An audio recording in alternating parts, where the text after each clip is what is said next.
ദില്ലി ദാലി പോഡ്കാസ്റ്റിലേക്ക് സ്വാഗതം. ഞാൻ എസ് ഗോപാലകൃഷ്ണൻ. കൊൽക്കത്ത നഗരത്തിൻ്റെ നഗ്നപാത ചരിത്രകാരൻ എന്നറിയപ്പെട്ട, ഒരുപക്ഷെ കേരളത്തിലേക്കാൾ ബംഗാളിൽ പേര് കേട്ട PT നായർ എന്ന പി തങ്കപ്പൻ നായർക്ക് ആദരാഞ്ജലി അർപ്പിച്ചുകൊണ്ടുള്ള ഒരു പോഡ്കാസ്റ്റാണ് ഇത്. 1950കളിൽ കൊൽക്കത്തയിൽ ഒരു ടൈപ്പിസ്റ്റായി ആ നഗരത്തിലെ ജീവിതം ആരംഭിച്ച പി തങ്കപ്പൻ നായർ ആ നഗരത്തിൻ്റെ ഏറ്റവും ആധികാരികമായ ചരിത്രം എഴുതുന്ന ആളായി മാറിയ ആ അസാധാരണ ജീവിതത്തെക്കുറിച്ച് സംസാരിക്കുവാൻ ഇന്ന് ദില്ലി ദാലിയിൽ അതിഥിയായി എത്തിയിരിക്കുന്നത് സുനിൽ ഞാളിയത്ത് ആണ്. ബംഗാളിൽ ജനിച്ചു വളർന്ന സുനിൽ ഞാളിയത്ത് ബംഗാളി ഭാഷയെയും മലയാള ഭാഷയെയും ഒരുപോലെ സ്നേഹിക്കുന്ന എഴുത്തുകാരനാണ്. ഏറ്റവും മൗലികമായ രീതിയിൽ ആധുനിക ബംഗാളി സാഹിത്യ കൃതികളെ മലയാളത്തിലേക്ക് വിവർത്തനം ചെയ്തു പോരുന്ന സുനിൽ ഞാളിയത്തിന് മഹേശ്വത ദേവിയുടെ ഭാഷായി ടുഡുവിൻ്റെ തർജ്ജമയ്ക്ക് കേന്ദ്ര സാഹിത്യ അക്കാദമി പുരസ്കാരം ലഭിച്ചിട്ടുണ്ട്. വിവർത്തനത്തിനുള്ള കേരള സാഹിത്യ അക്കാദമി പുരസ്കാരവും സുനിലിനെ തേടിയെത്തി 2014. പി തങ്കപ്പൻ നായർ സുനിലിൻ്റെ അച്ഛൻ TP ഞാളിയത്തിൻ്റെ ഒരു സുഹൃത്തു കൂടിയായിരുന്നു. ശ്രീ TP ഞാളിയത്ത് 1961 കൊൽക്കത്തയിൽ കേരള രശ്മി എന്ന പ്രസിദ്ധീകരണം നടത്തിയിരുന്നു. സ്വാഗതം സുനിൽ ദില്ലി ദാലിയിലേക്ക്. കൽക്കത്തയുടെ ചരിത്രകാരനായിരുന്ന പി തങ്കപ്പൻ നായർക്കുള്ള ഈ ആദര സംഭാഷണത്തിലേക്ക്. നമസ്കാരം. പി തങ്കപ്പൻ നായരെ, ഈ PT നായർ എന്ന് കൽക്കട്ടയിൽ അറിയപ്പെട്ട പി തങ്കപ്പൻ നായരെ ഒരു ബംഗാളിയായി കാണുന്നു, മലയാളിയും കൂടിയായ ഒരു ബംഗാളിയായി കാണുന്നു, അതോ ഒരു കൽക്കത്തക്കാരനായി കാണുന്നു നമ്മൾ? പരമേശ്വരൻ തങ്കപ്പൻ നായർ എന്നാണ് അദ്ദേഹം കൽക്കത്തയിലെ ഇംഗ്ലീഷ് സംസാരിക്കുന്ന ഭദ്രലോകിന്റെ ഇടയിൽ അറിയപ്പെട്ടിരുന്നത്. എന്നാൽ ബംഗാളികൾ അദ്ദേഹത്തെ സ്നേഹപൂർവം ആദരപൂർവം വിളിച്ചിരുന്നത് നായർദ എന്നായിരുന്നു. അദ്ദേഹം നടന്നിരുന്ന തെരുവുകളിൽ, അദ്ദേഹം ചെന്നിരുന്ന കോളേജ് സ്ട്രീറ്റിലെ സെക്കൻഡ് ഹാൻഡ് പുസ്തക വിപണിയിലെ വാണിഭക്കാരിൽ, ദേശീയ ഗ്രന്ഥാലയത്തിലെ ലൈബ്രറിയന്മാരിൽ ഒക്കെ അദ്ദേഹത്തിനുണ്ടായിരുന്ന ഒരു സ്വാധീനം ചെറുതായിരുന്നില്ല. പക്ഷെ ആ സ്വാധീനത്തിലേക്ക് അദ്ദേഹം നടന്നെത്തിയത് ഒരു ഒരു ഒരു ഒരു വലിയ ദീർഘകാലത്തിന്റെ ആത്മാർപ്പണത്തിന്റെ ഭാഗമായിട്ടാണ്. അദ്ദേഹത്തിന് തുടക്കത്തിൽ അദ്ദേഹം ഒരുപാട് തിരസ്കാരങ്ങൾ, ഒരുപാട് തവണ അദ്ദേഹം ഒരു ബഹിഷ്കൃതനെ പോലെ അദ്ദേഹത്തിന് ഇറങ്ങിപ്പോരേണ്ടി വന്നിട്ടുണ്ട്. നാഷണൽ ലൈബ്രറിയിൽ നിന്ന്, അത്തരം അക്കാദമിക് സ്ഥാപനങ്ങളിൽ നിന്ന് അദ്ദേഹത്തിന് പ്രവേശനാനുമതി ലഭിക്കാതെ മടങ്ങി വരേണ്ട സാഹചര്യങ്ങൾ ഉണ്ടായിട്ടുണ്ട്. അവിടെ നിന്ന് കഠിനാധ്വാനത്തിലൂടെ, ആത്മസമർപ്പണത്തിലൂടെ, സ്വന്തം പ്രതിഭയിലൂടെ മാത്രം പടിപടിയായി ഉയർന്ന് ബംഗാളികൾ പൊതുവെ മറ്റ് ദേശക്കാരെ സ്വീകരിക്കുന്നതിൽ വിമുഖത കാണിക്കുന്ന ഒരു ജനതയാണ് എന്നുള്ള ആക്ഷേപം എക്കാലത്തും നിലനിൽക്കുന്നുണ്ട്.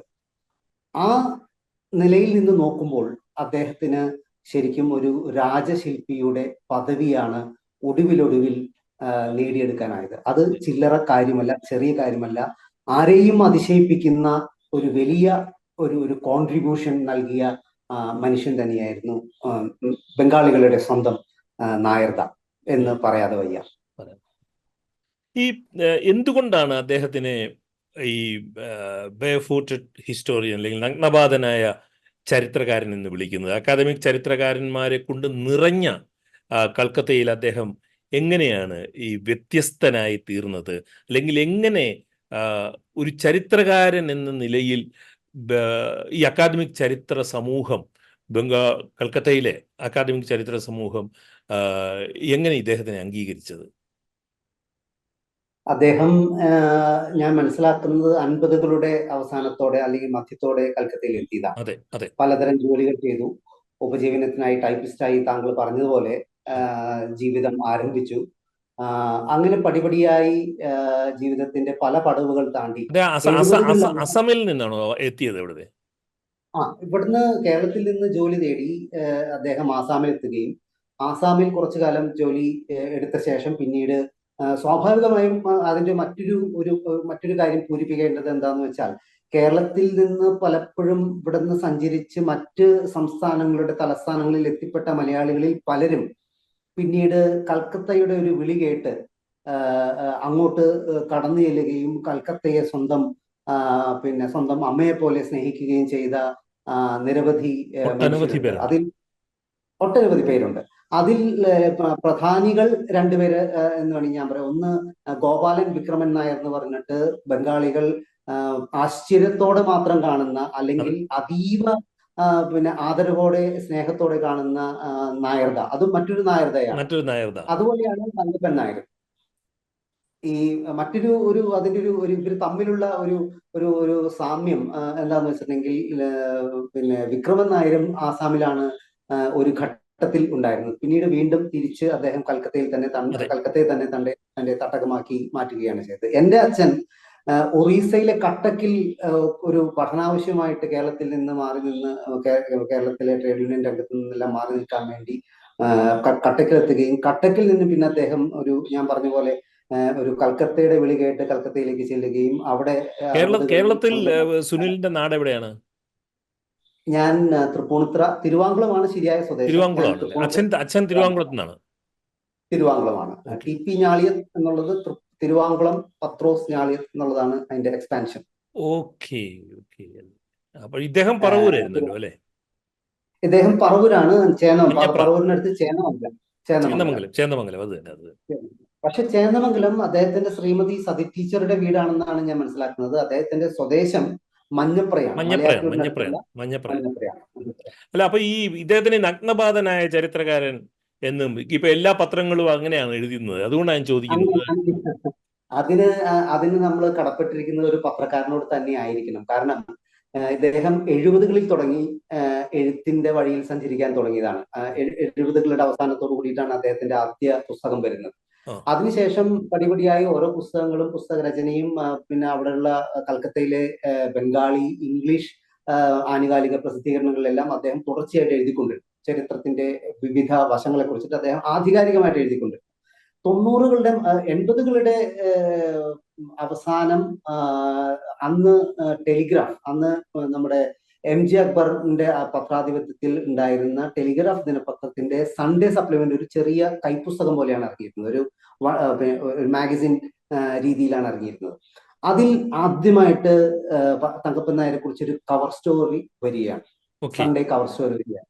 അതിന്റെ ടൈറ്റിലായിരുന്നു the barefoot historian of Calcutta എന്ന് പറയുന്നത്. ആ വിശേഷണമാണ് പിന്നീട് ഈ അത് എഴുതിയത്. അത് ഞാൻ കൃത്യമായിട്ട് ഓർക്കുന്നില്ല. പക്ഷെ അക്ബർ ആയിരിക്കാൻ സാധ്യതയില്ല. കാരണം അക്ബർ പത്രത്തിന്റെ എഡിറ്ററാണ്. തീർച്ചയായിട്ടും അതിന്റെ ഫീച്ചേഴ്സ് എഡിറ്ററോ അല്ലെങ്കിൽ അതുപോലുള്ള ഏതെങ്കിലും സ്റ്റാഫ് റിപ്പോർട്ടേഴ്സോ ഫീച്ചർ റൈറ്റേഴ്സോ ഒക്കെ ആയിരിക്കണം. ആരും. പക്ഷെ അത് ഏതാണ്ട് ഒരു കാലാധിപത്യമായി പുള്ളിക്ക് എക്കാലത്തെയും വലിയ ഒരു വിശേഷണമായിട്ട് പുള്ളിയുടെ ജീവിതത്തെ മാറ്റി എഴുതി എന്ന് വേണമെങ്കിൽ പറയാം. അതിനുശേഷം ആര് തങ്കപ്പൻ നായരെ കുറിച്ച് പരാമർശിച്ചാലും ഒന്നില്ലെങ്കിൽ തുടങ്ങുന്നത് ബെയർഫുട്ട് ഹിസ്റ്റോറിയനോ. ഇപ്പൊ തന്നെ ഈ അദ്ദേഹത്തിന്റെ ഈ ഒബിച്വറി റൈറ്റിംഗ്സിലെ എല്ലാ ഇംഗ്ലീഷിൽ വന്ന എല്ലാ ഇതിലും ഈ ബെയർഫുട്ട് ഹിസ്റ്റോറിയൻ എന്നുള്ള ഇത് വരുന്നുണ്ട്. പക്ഷെ സത്യത്തിൽ അങ്ങനെയായിരുന്നു കേട്ടോ ആ മനുഷ്യൻ. കാരണം വെച്ചിട്ടുണ്ടെങ്കിൽ വളരെ വില കുറഞ്ഞ വസ്ത്രങ്ങൾ ധരിച്ച് ഒരു തോൾസഞ്ചിയും തൂക്കി നഗരമധ്യത്തിലുള്ള ഒരു ചെറിയ ഗലിയിലേക്ക് നീളുന്ന ഒരു വീട്ടിൽ നിന്ന് ഇറങ്ങി അദ്ദേഹം മിക്കവാറും തന്നെ സഞ്ചരിച്ചിരുന്നത് കാൽനടയായിട്ടാണ്. മറ്റ് ജീവിതത്തിന്റെ ഒരാഡംബരവും അദ്ദേഹം ജീവിതത്തിൽ സ്വീകരിക്കാൻ സന്നദ്ധനായിരുന്നില്ല. ഒരുപക്ഷെ അസന്നദ്ധനായിരുന്നില്ല. മറ്റ് ഒരുപക്ഷെ ഇന്ത്യ കണ്ട ഏറ്റവും മികച്ച ചരിത്രകാരന്മാരിൽ പലരും കൽക്കത്തക്കാരാണ്. അതിനിടയിൽ നിന്നുകൊണ്ടാണ് ഇദ്ദേഹം ഒരു വഴി വെട്ടി തുറന്നത്. ചരിത്രകാരന്മാർക്ക് ഇങ്ങനെയും സഞ്ചരിക്കാം, അല്ലെങ്കിൽ ചരിത്രകാരന്മാർക്ക് ഫണ്ടിങ് ഇല്ലാതെ അല്ലെങ്കിൽ മറ്റ് വലിയ ആർഭാടങ്ങളില്ലാതെ തന്റെ സപര്യ ചരിത്രാന്വേഷണം തുടരാം എന്ന് ആദ്യമായും അവസാനമായും ഒരുപക്ഷെ അടയാളപ്പെടുത്തിയത് തങ്കപ്പൻ നായരായിരിക്കും എന്ന് ഞാൻ ഉറച്ചു വിശ്വസിക്കുന്നു. കാരണം മറ്റൊരാൾക്കും കഴിയാത്ത രീതിയിലാണ് അദ്ദേഹം ജീവിതം കൽക്കത്തയിൽ ചിലവഴിച്ചത്. 10, 17, 18 മണിക്കൂറുകളോളം പുസ്തകങ്ങൾ വായിക്കുകയും നോട്ടുകൾ എടുക്കുകയും ലൈബ്രറിയിൽ പോവുകയും കോളേജ് പോവുകയൊക്കെ ചെയ്ത് അതിന്റെ ഒരു ഹോം അത്ര ഗൃഹപാഠം ചെയ്തുകൊണ്ടാണ് തങ്കപ്പൻ നായർ ഓരോ പുസ്തകങ്ങളും എഴുതി കൂട്ടിയത് എന്നാണ് നമുക്ക് മനസ്സിലാക്കാൻ കഴിയുന്നത്. അത് തന്നെ വലിയ അതിശയിപ്പിക്കുന്ന ഒരു കാഴ്ചയാണ്. മറ്റ് ആധുനിക ലോകം മുന്നോട്ട് വെക്കുന്ന ഒരു വിനോദോപാധിയും അല്ലെങ്കിൽ ഒരു പിന്നെ കമ്മ്യൂണിക്കേഷൻ ടൂൾസും അദ്ദേഹം ഉപയോഗിച്ചിരുന്നില്ല. ഉപയോഗിച്ചിരുന്നത് ഒരു മാനുവൽ ടൈപ്പ് റൈറ്ററാണ്. ഒരു മണ്ണെണ്ണ സ്റ്റൗ, ഞാൻ അദ്ദേഹത്തിന്റെ വീട്ടിൽ ചെല്ലുമ്പോൾ കണ്ടത് മണ്ണെണ്ണ സ്റ്റൗവും 2-3 അലുമിനിയം പാത്രങ്ങളുമാണ് അദ്ദേഹം അവിടെ ഉപയോഗിച്ചിരുന്നത്. ഒരു മേശ തട്ട് പോലും ഇല്ലാതെയാണ് അദ്ദേഹം പാചകം ചെയ്തിരുന്നത്. പുസ്തകങ്ങളാൽ നിബിഡമായ 91 വയസ്സിലാണ് അദ്ദേഹം അന്തരിച്ചത്. 1955 മുതൽ ഏതാണ്ട് 60 കൊല്ലക്കാലത്തോളം കൽക്കത്ത നഗരത്തിൽ അദ്ദേഹം ഇപ്പോൾ സുനിൽ പറഞ്ഞതുപോലെ വളരെ വളരെ ഒതുങ്ങി ജീവിച്ചു. ഈ താപസൻ എന്നൊക്കെ നമുക്ക് വിളിക്കാവുന്നതുപോലെയുള്ള ഒരു ജീവിതം. ഒറ്റ മുറിയിലെ താമസം, രാവിലെയും വൈകുന്നേരവും നടന്ന് വലിയ വലിയ ലൈബ്രറികളിലേക്ക് പോയിട്ട് തിരിച്ചു വരുന്ന തങ്കപ്പൻ നായരെ ആ ഗലികളിലുള്ള മനുഷ്യർ അങ്ങനെ തന്നെ കാണുന്നു. കൽക്കത്തയെക്കുറിച്ച് പഠിക്കുന്ന ചെറുപ്പക്കാർക്ക് ഒരു തുറന്നു വെച്ച റെഫറൻസ് പുസ്തകം പോലെ ആ ജീവിതം അവസാനമാകുമ്പോഴേക്കും മാറുന്നു. അദ്ദേഹം എഴുതിയ പുസ്തകങ്ങളുടെ പട്ടിക വളരെ വളരെ ദൈർഘ്യമേറിയതാണ്. എങ്കിലും ഈ ദില്ലി ദാലിയുടെ ശ്രോതാക്കളുടെ ഒരു ബെനിഫിറ്റിന് വേണ്ടി ഞാൻ കുറച്ച് ആദ്യത്തെ പുസ്തകത്തിന്റെ പേര് ബംഗാളിയിലാണ്. ഞാനത് വായിക്കുന്നതിൽ തെറ്റുണ്ടെങ്കിൽ സുനിൽ കറക്റ്റ് ചെയ്യണം. കൽക്കത്ത ആശെ എന്ന് പറയുന്നത് കൽക്കത്ത ഉണ്ടായിരുന്നു. അടുത്ത വാക്ക് ഏതാണ്? അതിനെ പൂരിപ്പിക്കുന്ന രണ്ടാമത്തെ വാക്ക് KALATEAI. എന്ത് തന്നെയാണെങ്കിലും അത് കൽക്കത്തയുടെ ചരിത്രവുമായി ബന്ധപ്പെട്ട ഒരു ടൈറ്റിലാണെന്ന കാര്യത്തിൽ സംശയമില്ല. അതൊരു ബംഗാളി പുസ്തകമാണ്.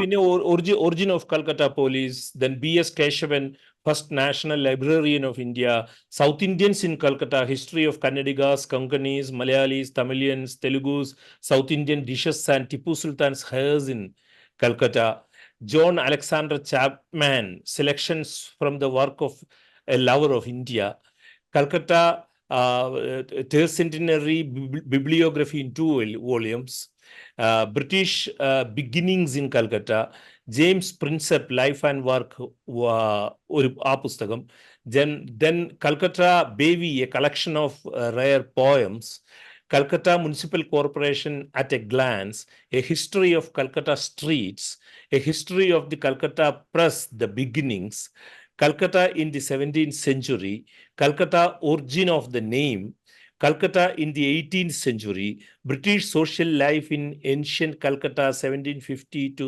1850. ഇങ്ങനെ നീണ്ടുപോകുന്ന ലിസ്റ്റാണ്. പക്ഷെ എൻ്റെ ചോദ്യം, ഒരു ചരിത്രകാരൻ എന്ന നിലയിൽ അദ്ദേഹത്തിന്റെ ഗവേഷണ രീതി എങ്ങനെയായിരുന്നു? എനിക്ക് തോന്നുന്നത് അദ്ദേഹം ഡയറക്റ്റ് സോഴ്സുകൾ, സെക്കൻഡറി സോഴ്സുകൾ ഉപയോഗിക്കാതെ ഡയറക്റ്റ് സോഴ്സുകൾ ഉപയോഗിക്കുകയും ആ സോഴ്സുകളിൽ നിന്ന് ആധികാരികമായ ഇൻഫർമേഷൻ സ്വീകരിച്ചുകൊണ്ട് മാത്രം ഗ്രന്ഥരചനയിൽ ഏർപ്പെട്ട ഒരു ചരിത്രകാരനായിരുന്നു തങ്കപ്പൻ നായർ.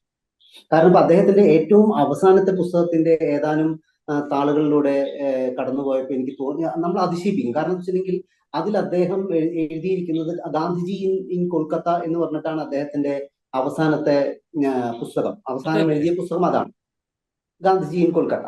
അത് 2018 മറ്റോ ആണ് ഇറങ്ങിയത്. 2018 മറ്റോ ആണ് ഇറങ്ങിയത്. അതിൽ അദ്ദേഹം ഇന്ത്യൻ നാഷണൽ കോൺഗ്രസിന്റെ 17ാമത് സമ്മേളനത്തിൽ പങ്കെടുക്കാൻ ഏത് ദിവസം വന്നു, ആരുടെ വീട്ടിൽ എത്ര ദിവസം താമസിച്ചു, അതിനുശേഷം എവിടെ പോയി, അതിനുശേഷം വീണ്ടും തിരിച്ച് കൊൽക്കത്തയിൽ വന്ന് ആരുടെയെല്ലാം പിന്നെ വീടുകളിൽ അദ്ദേഹം സന്ദർശനം നടത്തി, തിരിച്ച് 3rd ക്ലാസ് ടിക്കറ്റിൽ അദ്ദേഹം വീണ്ടും കൊൽക്കത്തയിൽ നിന്ന് മടങ്ങുമ്പോൾ അദ്ദേഹത്തെ കാണാൻ ആരൊക്കെ അല്ലെങ്കിൽ യാത്ര അയക്കാൻ ആരൊക്കെ സ്റ്റേഷനിൽ ചെന്നിരുന്നു എന്ന് പറഞ്ഞിട്ടുള്ള വളരെ പ്രിസിഷൻ ആയിട്ടുള്ള ഇൻഫർമേഷൻ ആണ് അദ്ദേഹത്തിന്റെ ഒരു രചനാ രീതി എന്ന് എനിക്ക് അതിൽ നിന്ന് മനസ്സിലാക്കാൻ കഴിഞ്ഞു. അത് മാത്രമല്ല അദ്ദേഹത്തിന്റെ ഒരു പ്രശസ്തമായ പുസ്തകം സൗത്ത് ഇന്ത്യൻസ് ഇൻ കൊൽക്കത്ത എന്ന ആ പുസ്തകം ഞാൻ എന്റെ ശേഖരത്തിലുള്ള ഒരു പുസ്തകമാണ്. ആ പുസ്തകത്തിൽ പോലും വളരെ കൃത്യമായി ഒരു ക്രോണോളജിക്കൽ ഓർഡറിൽ, ചരിത്രം അതാണല്ലോ, ഒരു ക്രോണോളജി മെയിൻറ്റെയിൻ ചെയ്യുന്നുള്ള ഒരു ചരിത്ര അന്വേഷകന്റെ അല്ലെങ്കിൽ ചരിത്ര രചനയുടെ ഒരു പ്രധാനപ്പെട്ട സവിശേഷത. ആ രീതി എല്ലാം തന്നെ പിന്തുടർന്നുകൊണ്ടാണ് അദ്ദേഹം പിന്നെ ചരിത്ര രചന നടത്തിയിട്ടുള്ളത്. പക്ഷെ അത് നടത്തുമ്പോഴെല്ലാം അദ്ദേഹത്തിന്റെ ഏറ്റവും പ്രധാനപ്പെട്ട സവിശേഷത എന്ന് വെച്ചാൽ നേരിട്ട് അതിന്റെ ഏറ്റവും ഒറിജിനൽ സോഴ്സുകളിലേക്ക് എത്തിച്ചേരാൻ വേണ്ടി എത്ര കഠിന പ്രയത്നം ചെയ്യാനും അദ്ദേഹം തയ്യാറായിരുന്നു എന്നുള്ളതാണ്. അതിന് ലൈബ്രറിയുടെ സോഴ്സസ് ഉപയോഗിക്കുന്നു, അദ്ദേഹം ആർക്കൈവൽ മെറ്റീരിയലുകൾ ധാരാളം ഉപയോഗിച്ചിരുന്നു. ഒടുവിൽ പിന്നെ അദ്ദേഹം കോളേജ് സ്ട്രീറ്റിൽ ചെല്ലുമ്പോൾ അവിടുത്തെ പഴയ പുസ്തക വിപണനം നടത്തുന്ന ആളുകൾ മുഴുവൻ അദ്ദേഹത്തിന് വേണ്ടിയിട്ടുള്ള പുരാതന പുസ്തകങ്ങൾ മുഴുവൻ ശേഖരിക്കുകയും അത് ഇദ്ദേഹത്തിന് വേണ്ടി മാറ്റിവെക്കുകയും ചെയ്യുന്ന ഒരു സാഹചര്യം വരെ ഉണ്ടായിട്ടുണ്ട്.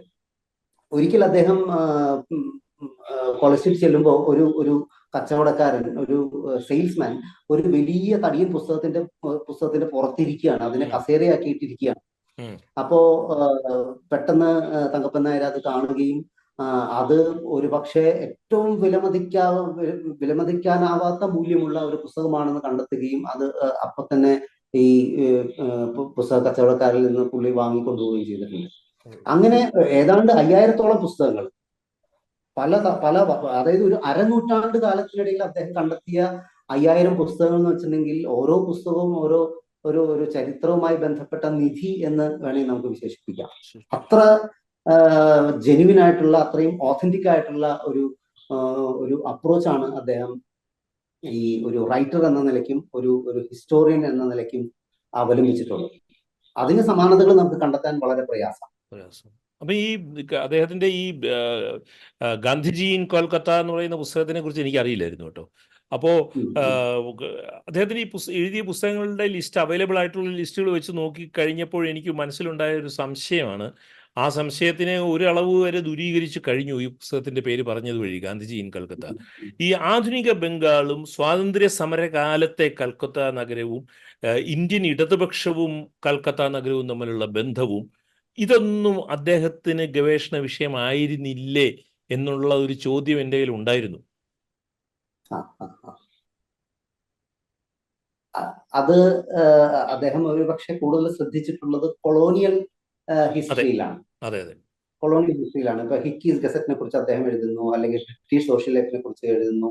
അങ്ങനെ കൊൽക്കത്തയുടെ പിന്നെ നൂറ്റാണ്ടുകൾ പഴക്കമുള്ള ചരിത്രത്തിന്റെ ഉള്ളറകളിലേക്കാണ് അദ്ദേഹം സഞ്ചരിച്ചിട്ടുള്ളത്. ഒരുപക്ഷെ ഒരു മോഡേൺ ബംഗാളിന്റെ ഹിസ്റ്ററിയിലേക്ക് അദ്ദേഹം കൈ കടത്തിയിട്ടില്ല. കാരണം അതിന് മറ്റ് ധാരാളം ആളുകൾ ആ വഴിയിൽ സഞ്ചരിക്കുന്നത് കൊണ്ടായിരിക്കണം, അല്ലെങ്കിൽ അവിടെയല്ല ഞാൻ ശ്രദ്ധ പതിപ്പിക്കേണ്ടത് ഇതുവരെ ആരുടെയും ശ്രദ്ധയിൽപ്പെടാത്ത ഒരു ചരിത്രത്തിന്റെ ഒരു ഇടനാഴിയിലേക്കാണ് എനിക്ക് വെളിച്ചം വീശേണ്ടത് എന്നുള്ളൊരു തോന്നൽ അദ്ദേഹത്തിൽ ശക്തമായി ഉണ്ടായിരുന്നിരിക്കണം. അല്ലെങ്കിൽ ആധുനിക ബംഗാളിനെ കുറിച്ചും അല്ലെങ്കിൽ ആധുനിക ബംഗാളിന്റെ രാഷ്ട്രീയ, സാമൂഹിക, സാംസ്കാരിക ചരിത്രത്തെ കുറിച്ചും അതിന്റെ ഭൂതകാലം ഒരു ഇത്ര വ്യക്തമായിട്ട് അറിയാവുന്ന ഒരാൾക്ക് നിഷ്പ്രയാസം എഴുതി കൂട്ടാവുന്നതേ ഉണ്ടായിരുന്നുള്ളൂ. പക്ഷെ അതിനൊരിക്കലും നായർദ മുതിർന്നിട്ടില്ല. ഏതായാലും ഞാൻ നിശ്ചയദാർഢ്യം അദ്ദേഹത്തിന് ഉണ്ടായിരുന്നിരിക്കണം. ഈ സുനിലുമായിട്ട് സംസാരിച്ചതിന്റെ ഭാഗമായിട്ട് ഞാൻ ഈ ഗാന്ധിജി ഇൻ കൽക്കത്ത പുസ്തകം അവൈലബിൾ ആണെങ്കിൽ ഞാൻ അത് ഉടൻ തന്നെ വാങ്ങിക്കുന്നതായിരിക്കും. അത് വായിക്കാൻ വലിയ താല്പര്യമുണ്ട്. ഈ കൽക്കത്ത നഗരം എന്ന് പറയുന്നത് ആധുനിക വിദ്യാഭ്യാസത്തിൻ്റെ നഗരം.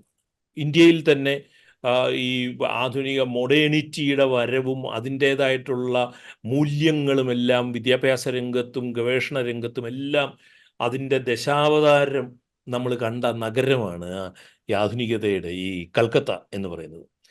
അപ്പോൾ ഈ തങ്കപ്പൻ നായർ കൽക്കത്തയിൽ ഗവേഷണം നടത്തുമ്പോൾ ആ നഗരം ഇന്ത്യയുടെ ധൈഷണിക അക്കാദമിക് പാണ്ഡിത്യത്തിൻ്റെ തലസ്ഥാനം തന്നെയായിരുന്നു. എങ്ങനെയാണ് ഈ അവിടുത്തെ പ്രൊഫഷണൽ ചരിത്രകാരന്മാർ ഇദ്ദേഹത്തിൻ്റെ രചനകളെ ആദ്യം നോക്കിക്കണ്ടിരുന്നത്? എനിക്ക് തോന്നുന്നത് ഒരു കാലത്തും അദ്ദേഹം അക്കാദമിക് ചരിത്രകാരന്മാരുടെ ഇഷ്ടപുരുഷനായിരുന്നില്ല എന്നാണ് ഞാൻ മനസ്സിലാക്കുന്നത്. കാരണം തുടക്കത്തിൽ എല്ലാ വാതിലുകളും അദ്ദേഹത്തിന്റെ മുന്നിൽ അടഞ്ഞു തന്നെ പറഞ്ഞല്ലോ സുനിലാദ്യം. അതെ അതെ അതെ അതെ. പക്ഷെ പതുക്കെ തന്റെ നിശ്ചയദാർഢ്യവും തന്റെ പിന്നെ വിട്ടുവീഴ്ചയില്ലാത്ത പ്രതിബദ്ധതയും ഒക്കെ കാരണം അദ്ദേഹം പതുക്കെ അദ്ദേഹത്തിന്റെ മുന്നിൽ എല്ലാ വാതിലുകളും പതുക്കെ തുറക്കപ്പെടുകയായിരുന്നു. പക്ഷെ ഒരു കാലത്തും അദ്ദേഹത്തിന്റെ ഒരു അക്കാഡമിക് ചരിത്രകാരന്മാരുടെ ഇടയിൽ അദ്ദേഹത്തിന് ഒരു ഇടം കിട്ടിയതായിട്ട് എനിക്ക് തോന്നുന്നു. ഇടം കിട്ടിയിട്ടുണ്ട് എന്ന് എനിക്ക് തോന്നുന്നില്ല. കാരണം വെച്ചിട്ടുണ്ടെങ്കിൽ ഇപ്പോഴൊക്കെ അദ്ദേഹത്തിന്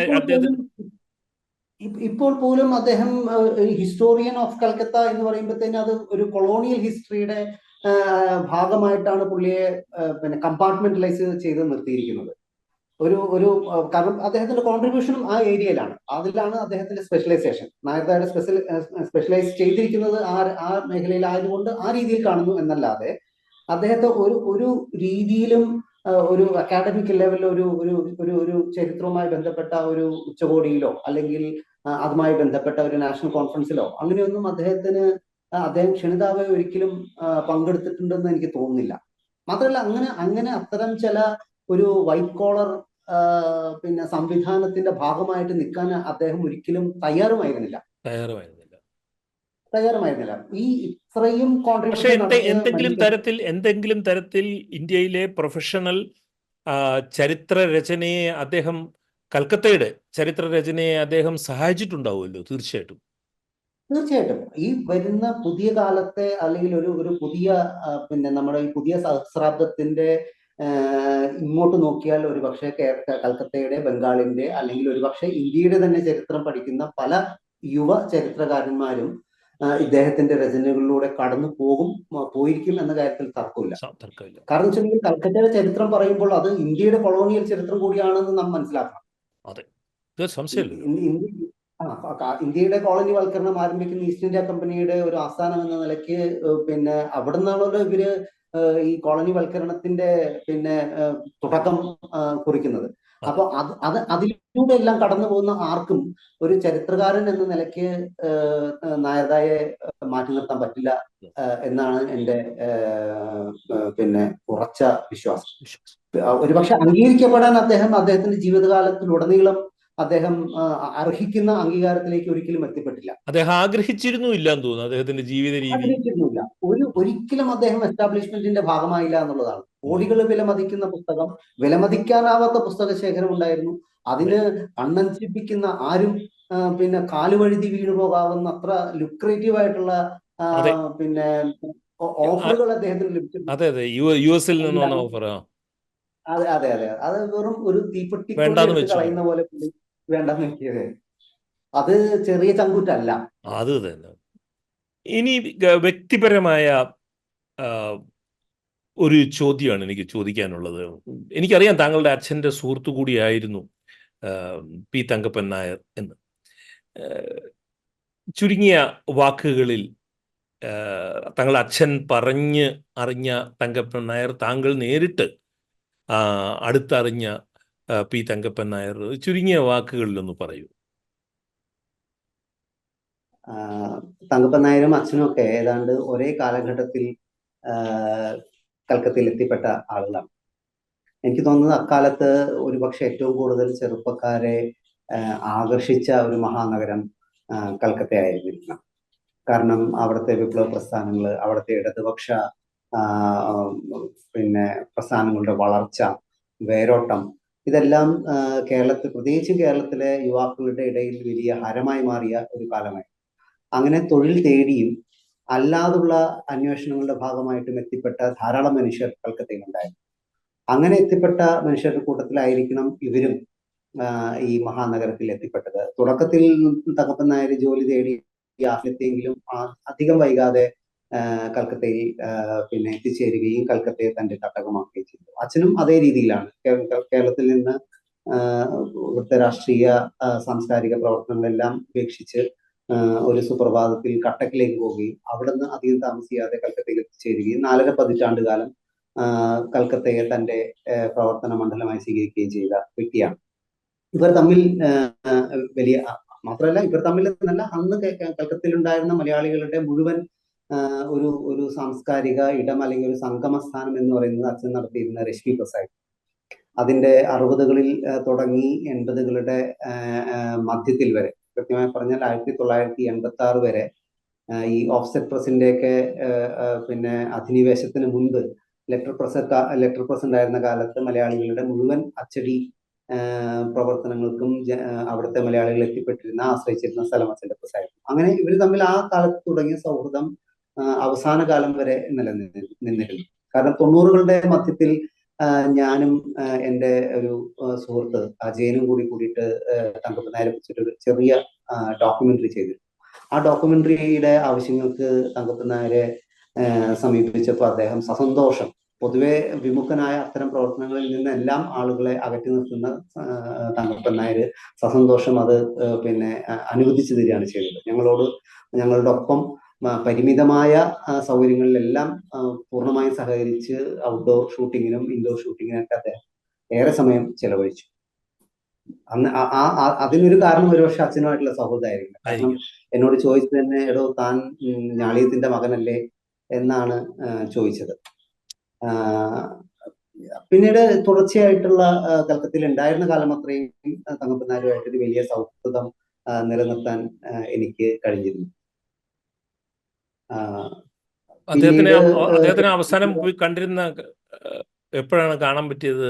ഞാൻ രണ്ട് തവണയായിട്ടാണ് അദ്ദേഹം കൽക്കത്തയോട് വിട പറഞ്ഞത്. ഒന്ന് 90കളുടെ അവസാനം അദ്ദേഹത്തിന്റെ പുസ്തകത്തിന്റെ വലിയ ശേഖരം കൈമാറി വന്നു. അതിനുശേഷം വീണ്ടും കൽക്കത്തയിൽ ചെന്നു. വീണ്ടും 2018 അദ്ദേഹം പൂർണ്ണമായും കൽക്കത്തയോട് വിട പറഞ്ഞു. അതിനുശേഷം ഞാൻ കഴിഞ്ഞ വർഷം 2022 അദ്ദേഹത്തെ പോയി കണ്ടിരുന്നു. പക്ഷെ അദ്ദേഹത്തെ പോയി കണ്ടപ്പോൾ വലിയ വേദനയോടുകൂടിയാണ് എനിക്ക് മടങ്ങേണ്ടി വന്നത്. കാരണം അദ്ദേഹത്തിന്റെ ഓർമ്മ ഏതാണ്ട് ചിതറി തുടങ്ങിയിരുന്നു. ഓർമ്മയുടെ പാളം തെറ്റി തുടങ്ങിയതായി അദ്ദേഹത്തിന്റെ സംസാരത്തിൽ ഉടനീളം നിലച്ചിരുന്നു. ഞാൻ എന്തൊക്കെ റെഫറൻസ് പറഞ്ഞിട്ടും ഞാളിയത്തിന്റെ മകനാണ്, അജയന്റെ കൂട്ടുകാരനാണ്, ഊർമിളയുടെ കുടുംബ സുഹൃത്താണ് എന്നെല്ലാം പറഞ്ഞിട്ട് പോലും തങ്കപ്പൻ നായർക്ക് എന്നെ തിരിച്ചറിയാൻ പറ്റിയില്ല. അതിനുശേഷം പിന്നെ ഞാൻ അദ്ദേഹത്തെ പോയി കണ്ടില്ല. കാഴ്ച മങ്ങിയിരുന്നു. പക്ഷെ അപ്പോഴും അദ്ദേഹത്തിന്റെ മനസ്സിൽ നിറഞ്ഞു നിന്നിരുന്നത്, അദ്ദേഹത്തിന്റെ സംസാരത്തിൽ ആവർത്തിച്ച് പൊന്തി വന്നിരുന്നത് കൽക്കത്തയെ കുറിച്ചിട്ടുള്ള ഓർമ്മകളും കൽക്കത്തയെ കുറിച്ചിട്ടുള്ള അനുഭവങ്ങളുമായിരുന്നു. കൽക്കത്ത ഒരിക്കലും അദ്ദേഹത്തെ വിട്ടൊഴിഞ്ഞിട്ടില്ല എന്നാണ്. ആ ഓർമ്മകൾ ചിതറിപ്പോയ ഘട്ടത്തിലും കൽക്കത്ത അദ്ദേഹത്തിന്റെ ഉള്ളിൽ ഒരു നേരത്തെ സുനിൽ പറഞ്ഞിരുന്നല്ലോ, അതായത് അവിടെ ചേന്ദമംഗലത്ത് താമസിക്കുമ്പോൾ പോലും കൽക്കട്ടയിലെ ലൈബ്രറിയൊക്കെ തൊട്ടടുത്താണെന്നുള്ള വിചാരം അദ്ദേഹത്തിന്. അതെ. അദ്ദേഹം പറഞ്ഞു, തൊട്ടപ്പുറത്തല്ലേ ഗാന്ധിജി വന്ന് താമസിച്ചത് എന്ന് വരെ അദ്ദേഹം പറഞ്ഞു. ഞാനൊന്ന് ഞെട്ടി. അദ്ദേഹത്തിന്റെ പുസ്തകങ്ങളുടെ വലിയ ശേഖരം, പിന്നെ അതിന്റെ തൊട്ടപ്പുറത്തല്ലേ എന്റെ വീടുള്ളത്, അവിടെയാണ് മുഴുവൻ പുസ്തകങ്ങൾ വെച്ചിരിക്കുന്നത്. ഞാനിപ്പോ ഇരിക്കുന്ന വീട്ടിൽ കുറച്ച് പുസ്തകങ്ങൾ മാത്രമേ വെച്ചിട്ടുള്ളൂ. ഞാൻ മിക്കവാറും രാവിലെ അവിടെ പോയിട്ടാണ് എന്റെ പരിപാടികൾ ചെയ്യുന്നത് എന്നെല്ലാം അദ്ദേഹം പറയുന്നുണ്ടായിരുന്നു. അപ്പോഴാണ് ടീച്ചർ ശ്രീമതി സതി ടീച്ചർ എന്നോട് പറഞ്ഞത്, അത് അങ്ങനെ ഒരു വീടില്ല, അദ്ദേഹത്തിന്റെ ഒരു സാങ്കല്പിക വീടായിട്ടാണ് അതിനെ സംസാരിക്കുന്നത്. എനിക്ക് പി തങ്കപ്പൻ നായർക്ക് കേരളം അംഗീകാരം നൽകിയത് ഒരു ചരമോപചാരമായി പോയി എന്ന് വലിയ ദുഃഖത്തോടു കൂടിയാണ്. ഞാൻ ദില്ലി ദാലിയുടെ ഈ പോഡ്കാസ്റ്റ് നടത്തുന്നയാളെന്നുള്ള രീതിയിൽ പോലും ഞാൻ അദ്ദേഹത്തിനെ കുറിച്ചൊരു പോഡ്കാസ്റ്റ് ചെയ്യുകയോ, ഇങ്ങനെ ഒരു വലിയ ഗവേഷകനും ചരിത്രകാരനുമായ ഒരു വലിയ മലയാളിയെ ദില്ലി ദാലിയും പരിഗണിക്കുകയോ ഒന്നും ചെയ്തിട്ടില്ല. ഇത് അദ്ദേഹത്തിൻ്റെ കർമ്മമേഖല ഒരിക്കലും കേരളമായിരുന്നില്ല എന്നതാവാം ഒരു കാരണം. പക്ഷെ എങ്കിൽ പോലും ഇദ്ദേഹത്തിൻ്റെ ഈ വേർപാട് വ്യക്തിപരമായി എനിക്ക് നൽകുന്ന ഒരു വലിയ പാഠം എന്ന് പറയുന്നത്, ജീവിച്ചിരിക്കുമ്പോൾ ആളുകളെക്കുറിച്ച് നല്ലത് പറയാൻ സമയം കണ്ടെത്തണം. ജീവിച്ചിരിക്കുമ്പോഴാണ് നമ്മൾ ആളുകളെക്കുറിച്ച് സംസാരിക്കേണ്ടത്, അവർ മരിച്ചു കഴിഞ്ഞിട്ടല്ല എന്നുള്ളതാണ്. എന്താണ് തോന്നുന്നത്? തീർച്ചയായിട്ടും അതിന് മറ്റൊരു മറുചോദ്യം അല്ലെങ്കിൽ മറുത്തരം അല്ലെങ്കിൽ മറിച്ചൊരു മറുപടി എനിക്കും പറയാനില്ല. കാരണം വെച്ചിട്ടുണ്ടെങ്കിൽ കേരളം അദ്ദേഹത്തെ ഒരിക്കലും അദ്ദേഹം ആഗ്രഹിക്കുന്ന എന്ന് ഞാൻ പറയുന്നില്ല, അദ്ദേഹം അർഹിക്കുന്ന രീതിയിൽ അദ്ദേഹത്തെ ഒരു സ്വന്തം നാട്ടിൽ അദ്ദേഹത്തിന് ഒരു സ്വീകാര്യത നൽകാൻ ശ്രമിച്ചിട്ടില്ല എന്നുള്ളത് ഒരു കുറ്റബോധത്തോടെ മാത്രമാണ് നമുക്ക് കാണാൻ കഴിയും. കാരണം വെച്ചിട്ടുണ്ടെങ്കിൽ കേരളത്തിൽ എത്രയോ സർവകലാശാലകളുണ്ട്, എത്രയോ academic, non academic, socio cultural institutions ഉണ്ട്. ഈ സ്ഥാപനങ്ങളിൽ ഒന്നും തന്നെ ഒരിക്കൽ പോലും അദ്ദേഹം ഒരു ക്ഷണിതാവായി അല്ലെങ്കിൽ ഒരു സാധാരണ അതിഥിയായി പോലും അദ്ദേഹം ക്ഷണിക്കപ്പെട്ടില്ല എന്നുള്ളത് നമ്മുടെ ഭാഗത്തു നിന്നുണ്ടായിട്ടുള്ള വലിയ വീഴ്ചയായിട്ട് തന്നെയാണ് ഞാൻ കാണുന്നത്. എത്രയോ മനുഷ്യർ കേരളത്തിന് പുറത്തു പോവുകയും കേരളത്തിന്റെ മലയാളിയാണ് എന്ന് അവർ ലോകത്തിന്റെ എല്ലാ ഭാഗത്തും അവർ അടയാളപ്പെട്ട മുഴുവൻ മേഖലകളിലും അവർ പറഞ്ഞത് ഞാൻ മലയാളിയാണ്, എൻ്റെ മാതൃഭാഷ മലയാളമാണ് എന്ന് ആവർത്തിച്ചുരുവിടുന്ന മലയാളികളിൽ പലർക്കും നേരിടേണ്ടി വന്ന ഒരു ദുര്യോഗം കൂടിയാണ്. നാം പലപ്പോഴും ആളുകളുടെ മൂല്യത്തെ അവർ ജീവിച്ചിരുന്ന കാലത്ത് തിരിച്ചറിയുന്നില്ല, അല്ലെങ്കിൽ തിരിച്ചറിയാനുള്ള ഒരു മാനസിക ഒരു വികാസം നാം ആർജിക്കുന്നില്ല. സാഹിത്യ അക്കാദമി പോലുള്ള സ്ഥാപനങ്ങൾക്ക്, അല്ലെങ്കിൽ നമ്മുടെ സർവകലാശാലകൾക്ക്, അല്ലെങ്കിൽ നമ്മുടെ ഭാഷയും സംസ്കാരവുമായി ബന്ധപ്പെട്ട, ചരിത്രവുമായി ബന്ധപ്പെട്ട സ്ഥാപനങ്ങൾക്കൊക്കെ അദ്ദേഹത്തെ ഒരു ചെറിയ തോതിലെങ്കിലും പരിഗണിക്കാമായിരുന്നു. ഞാൻ പറഞ്ഞ ആദരിക്കേണ്ട, പരിഗണിക്കാമായിരുന്നു എന്നാണ്. എനിക്ക് ബന്ധപ്പെടാൻ കഴിഞ്ഞിട്ടുള്ള, അല്ലെങ്കിൽ എന്നെ ബന്ധപ്പെട്ടിട്ടുള്ള ആ മേഖലകളിൽ പ്രവർത്തിച്ചിട്ടുള്ള പലരോടും ഞാൻ ഇത് പല അവസരങ്ങളിലും സൂചിപ്പിക്കാൻ കിട്ടിയ ഒരവസരവും ഞാൻ പാഴാക്കിയിട്ടില്ല. അദ്ദേഹത്തെ ഒരിക്കലെങ്കിലും നമ്മൾ ഒരു അർഹിക്കുന്ന ഒരു ആദരം കൊടുക്കണമെന്ന് പലരും, പക്ഷെ ആ രീതിയിൽ നടന്നില്ല എന്നുള്ളത്. പക്ഷെ ഇതിനെല്ലാം ഞാൻ മായ്ച്ചു കളയുകയാണ്. കാരണം ഇതൊന്നും ഒരിക്കൽ പോലും വേണം എന്ന് നായർ ആഗ്രഹിച്ചിട്ടില്ല. എക്കാലത്തും അദ്ദേഹം മാറി നടന്നിട്ടുള്ളത്, ഒരു കാതം അകലം സൂക്ഷിച്ചിട്ടുള്ളത് എസ്റ്റാബ്ലിഷ്മെന്റിൽ നിന്നാണ്. ചരിത്രമായിക്കോട്ടെ, ജീവിതമായിക്കോട്ടെ, അതുമായി ബന്ധപ്പെട്ട ധനാഗമന മാർഗങ്ങളായിക്കോട്ടെ, ഒന്നിലും ഒരിക്കൽ പോലും അദ്ദേഹം ആഗ്രഹിച്ചിട്ടില്ല. അപ്പോൾ ഒരുപക്ഷെ അദ്ദേഹം ഈ സ്മൃതി ഭ്രംശത്തിന്റെ അവസാന കാലങ്ങൾ മാറ്റി നിർത്തിയാൽ അദ്ദേഹത്തിന്റെ ഈ നിർമ്മമത കാരണം ഒരുപക്ഷെ ജീവിതത്തിൽ അദ്ദേഹം സംതൃപ്തനായിരുന്നിരിക്കണം, അല്ലേ? പൂർണ്ണമായും ഞാൻ അദ്ദേഹത്തിന്റെ ജീവിതം ഒരു പൂർണ്ണ വൃത്തം വരച്ചു എന്ന് തന്നെ വിശ്വസിക്കാൻ ആഗ്രഹിക്കുന്ന ഒരാളാണ്. കാരണം അദ്ദേഹത്തിന്റെ പാഷൻ എന്തായിരുന്നു, ആ പാഷന് വേണ്ടി അദ്ദേഹം ജീവിതം സമർപ്പിച്ചു. ഒരുപക്ഷെ കുടുംബത്തോട് പോലും, അല്ലെങ്കിൽ കുടുംബത്തെ പോലും അദ്ദേഹം മാറ്റി നിർത്തിക്കൊണ്ടാണ്, അല്ലെങ്കിൽ കുടുംബം ആവശ്യപ്പെടുന്ന ഒരു ക്വാളിറ്റി ടൈം ഉണ്ടല്ലോ, ആ ടൈം പോലും അദ്ദേഹം നീക്കിവെച്ചത് അദ്ദേഹത്തിന്റെ പാഷനെ പിന്തുടരാൻ വേണ്ടിയിട്ടാണ്. അതിൽ അദ്ദേഹം വലിയ സാർത്ഥകത കൈവരിക്കുകയും ചെയ്തു. അതെല്ലാ കാലത്തും അവിടെ നിലനിൽക്കും എന്നുള്ള കാര്യത്തിൽ സംശയമില്ല, ഒരു തർക്കമില്ല അക്കാര്യത്തിൽ. ഈ പി തങ്കപ്പൻ നായർ എന്ന കൽക്കത്തയുടെ ചരിത്രകാരന് ആദരാഞ്ജലി അർപ്പിച്ചുകൊണ്ടുള്ള ഈ പോഡ്കാസ്റ്റ് സമാപിക്കുകയാണ്. അദ്ദേഹത്തിന് ആദരാഞ്ജലി അർപ്പിച്ചുകൊണ്ട് സുനിലിന് ബംഗാളിയിൽ 2 വാചകങ്ങൾ പറയാമോ? പിന്നെന്താ, തീർച്ചയായിട്ടും. കാരണം നായർദയുടെ പുസ്തക ശേഖരത്തിൽ അദ്ദേഹം എഴുതിയിട്ടുള്ള 60ഓളം പുസ്തകങ്ങളിൽ 2 പുസ്തകങ്ങൾ അദ്ദേഹം തന്നെ എഴുതിയിട്ടുള്ളത് ബംഗാളിയിലാണ്. അപ്പൊ തീർച്ചയായിട്ടും അങ്ങനെ അങ്ങനെ പറഞ്ഞുകൊണ്ട് സൈൻ ഓഫ് ചെയ്യുന്നത് തന്നെ എനിക്കൊരു പിന്നെ അംഗീകാരമായിട്ടാണ് ഞാൻ കാണുന്നത്. കാരണം നായർദ എല്ലാ കാലത്തും മനസ്സിൽ സൂക്ഷിച്ച നഗരവും മനുഷ്യരും ബംഗാളികളായിരുന്നു. നഗരം കൽക്കത്തയായിരുന്നു, മനുഷ്യർ ബംഗാളികളായിരുന്നു. উনি চিরকাল থেকেছেন, কাজ করেছেন, গবেষণা করেছেন কলকাতাকে নিয়ে। আজকে যদি কেউ কলকাতার ইতিহাস নিয়ে খোঁজ খবর নেয়, তাহলে সেটা নায়রদাকে ছেড়ে, নায়রদার যে কাজগুলো রয়েছে সেই কাজগুলোকে ছেড়ে 1 ফুট পর্যন্ত এগোনো যাবে না। সম্মান পেয়েছেন উনি, স্থান পেয়েছেন উনি, এবং বাঙালি এবং কলকাতার হৃদয়ে উনি চিরকাল একটা জায়গা তৈরি করে নিয়ে জীবন থেকে বেরিয়ে গেলেন. ജീവിതം മുഴുവൻ കൽക്കത്തയിലാണ് അദ്ദേഹം ചെലവിട്ടത്. കൽക്കത്തയുടെ ചരിത്രമാണ് അദ്ദേഹം അന്വേഷിച്ച് കണ്ടെത്തിയത്. കൽക്കത്ത അദ്ദേഹത്തിനെ ആദരിക്കുകയും സ്നേഹിക്കുകയും ഹൃദയത്തിൽ ഒരിടം നൽകുകയും ചെയ്തു. അത് പൂർണ്ണമായും അനുഭവിച്ച് ആസ്വദിച്ചതിന് ശേഷമാണ് അദ്ദേഹം ജീവിതത്തിൽ നിന്ന് പടിയിറങ്ങിപ്പോയത്.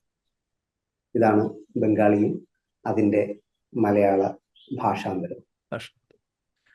ബംഗാളിയിൽ അദ്ദേഹത്തിനെ കുറിച്ച് ഈ ആദരപൂർവം സംസാരിച്ചപ്പോൾ അത് വല്ലാതെ ഹൃദയത്തിൽ തൊടുന്നതുപോലെ തോന്നി. അസാധാരണനായ ഒരു താപസ തുല്യൻ എന്ന് ഇന്നലെ എൻ്റെ ഒരു സുഹൃത്ത് എന്നോട് പറയുകയായിരുന്നു, തങ്കപ്പൻ നായരുടെ ജീവിതത്തിനെ കുറിച്ച് പറയുമ്പോൾ. അസാധാരണനായ ഒരു ചരിത്ര അന്വേഷി, വലിയ മലയാളി. അദ്ദേഹത്തിൻ്റെ ഈ വേർപാടിൻ്റെ വേളയിൽ ഇത്രയും ക്വാളിറ്റി ടൈം ഈ പോഡ്കാസ്റ്റിന് വേണ്ടി നൽകിയതിന് ഞാൻ ദിലീദാലിയുടെ എല്ലാ ശ്രോതാക്കളുടെയും പേരിൽ ഞാൻ സുനിലിനോട് കൃതജ്ഞത രേഖപ്പെടുത്തുകയാണ്. നന്ദി. നായരെക്കുറിച്ച് ഇങ്ങനെ സംസാരിക്കാൻ കഴിഞ്ഞ ഒരു സായാഹ്നത്തിന് ഞാനും എൻ്റെ വലിയ ഒരു വാക്കുകൾ കൊണ്ടുള്ള ഒരു ആദരാഞ്ജലിയായി ആദരമായി ഞാൻ കണക്കാക്കുന്നു. ഇത് വീണ്ടും ഇങ്ങനെയുള്ള ആളുകളെ കുറിച്ച് വീണ്ടും വീണ്ടും സംസാരിക്കണം, അവർ ജീവിച്ചിരിക്കുമ്പോൾ തന്നെ സംസാരിക്കണം എന്ന ഒരു പ്രതിജ്ഞയോടുകൂടി നമുക്ക് ഈ ആദരാഞ്ജലി അവസാനിപ്പിക്കാം. Thank you.